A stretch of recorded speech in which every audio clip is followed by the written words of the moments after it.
Hi friends, എല്ലാവരും സുഖമായിട്ടിരിക്കുന്നു അല്ലേ? അപ്പോൾ ഞാനിന്ന് കുമ്പളങ്ങയും ഉണക്ക അയിലയും കൂടെ ഉള്ള കറിയാണ് ഉണ്ടാക്കാൻ പോകുന്നത്. അത് നിങ്ങളുമായിട്ടൊന്ന് ഷെയർ ചെയ്യാമെന്ന് വെച്ചു. അപ്പോൾ നമ്മുടെ ചാനൽ എല്ലാവരും സബ്സ്ക്രൈബ് ചെയ്യുക, എന്തെങ്കിലുമൊക്കെ ഉണ്ടെങ്കിൽ കമൻറ്റ് ചെയ്യുക, പിന്നെ ലൈക്ക് ചെയ്യുക, എല്ലാവരിലേക്കും ഷെയർ ചെയ്യുക. അപ്പോൾ എങ്ങനെ ഉണ്ടാക്കുന്നത് നമുക്ക് നോക്കാം. നമ്മുടെ വീട്ടിലുണ്ടായ കുമ്പളങ്ങയാണ് കേട്ടോ. അതെടുത്ത് വെച്ചിരിക്കുകയാണ്.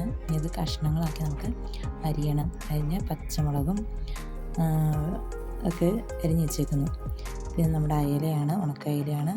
അത് നന്നാക്കിയിട്ട് കഷ്ണങ്ങളാക്കി എടുത്തേക്കുന്നതാണ്. പിന്നെ അത് രണ്ടും കൂടെ കുടംപുളിയിട്ട് വേവിക്കാൻ വെച്ചേക്കുന്നതാണ്. എന്നിട്ട് പിന്നെ തേങ്ങ അരച്ചെടുത്തു. തേങ്ങ നന്നായിട്ട് നല്ല പേസ്റ്റ് മാതിരി അരച്ചെടുത്തിട്ട് വെന്ത കഷ്ണങ്ങളിലേക്ക് ചേർക്കുകയാണ് കേട്ടോ. മഞ്ഞൾപ്പൊടി, മുളക് പൊടി എല്ലാം ചേർത്ത് വെച്ചേക്കുന്നതാണ്. കറി പാകത്തിനായി. ഇനി നമുക്ക് കടുക് വറുക്കണം. കടുക് വറുത്ത് തിളപ്പിച്ചാണ് കറിയിലേക്ക് തളിച്ചാൽ മാത്രം മതി. ഒരുപാട് സമയമൊന്നുമില്ല കറി തയ്യാറാക്കാനായിട്ട്.